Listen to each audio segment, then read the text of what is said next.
ನೇರವಾಗಿ ಹೇಳ್ತಾ ಇದ್ದೀವಿ, ನಾವು ಯಾವ ವ್ಯಕ್ತಿ ವಿರುದ್ಧವಾಗೂ ಅಲ್ಲ, ಯಾವ ಸಂಸ್ಥೆ ವಿರುದ್ಧವಾಗೂ ಅಲ್ಲ.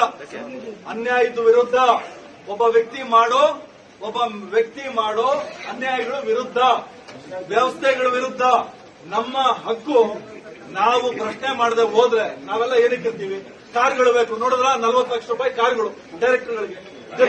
ಗತಿ ಇಲ್ಲದ ಕೆಲವೊಬ್ಬ ಡೈರೆಕ್ಟರ್ಗಳು, 4 ಡೈರೆಕ್ಟರ್ಗಳು 40 ಲಕ್ಷ ರೂಪಾಯಿ ಕಾರು, 5-6 ಕಾರ್ ಕೊಂಡ್ಕೊಳ್ತಾರೆ. ಯಾರು ದುಡ್ಡು?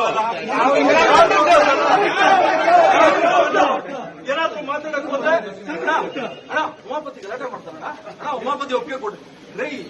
ಸಂಘಕ್ಕೂ ರಾಜಕೀಯಕ್ಕೆ ಏನ್ರಿ ಸಂಬಂಧ? ಏನ್ರಿ ನಾನು ಹೇಳೋದು? ನಾನು ಒಂದು ಪಾರ್ಟಿ ಅಂತೇಳಿ ನನಗೆ ಸಮುದಾಯ ಓಟ್ ಹಾಕಿದ್ಯಾ ಅಥವಾ ನನಗೆ ಅರ್ಹತೆ ಇದೆ ಅಂತ ಓಟ್ ಹಾಕಿದ್ಯಾ?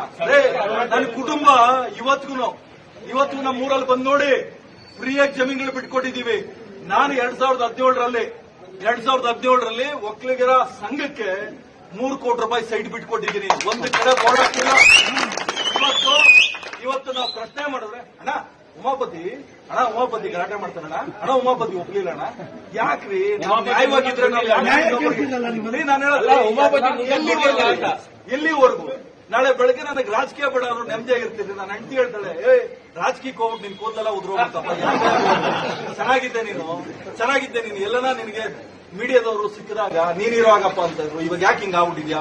ಯಾವ ರಾಜಕೀಯನೂ ಬೇಡ, ನೀನು ಯಾವತ್ತಿದ್ರು ನನ್ನ ಮನೆಗೆ MLA CM ನನ್ನ ತಾಯಿನೂ ಅದೇ ಹೇಳ್ತಾರೆ, ರಾಜಕೀಯ ಬೇಡಪ್ಪ ಹೊಲ್ಸು ಅಂತ. ಇವತ್ತು ಯಾವ ಮಟ್ಟಕ್ಕಾಗಿದೆ?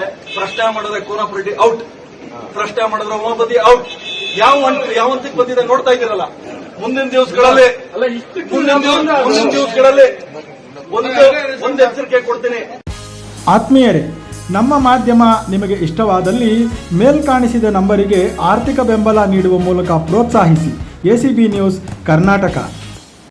ನಾಡಿನ ಸಮಗ್ರ ಅಭಿವೃದ್ಧಿಗೆ ಬೆಂಬಲಿಸಿ. ದಿಗ್ವಿಜಯ ಭಾರತ ಪಕ್ಷ.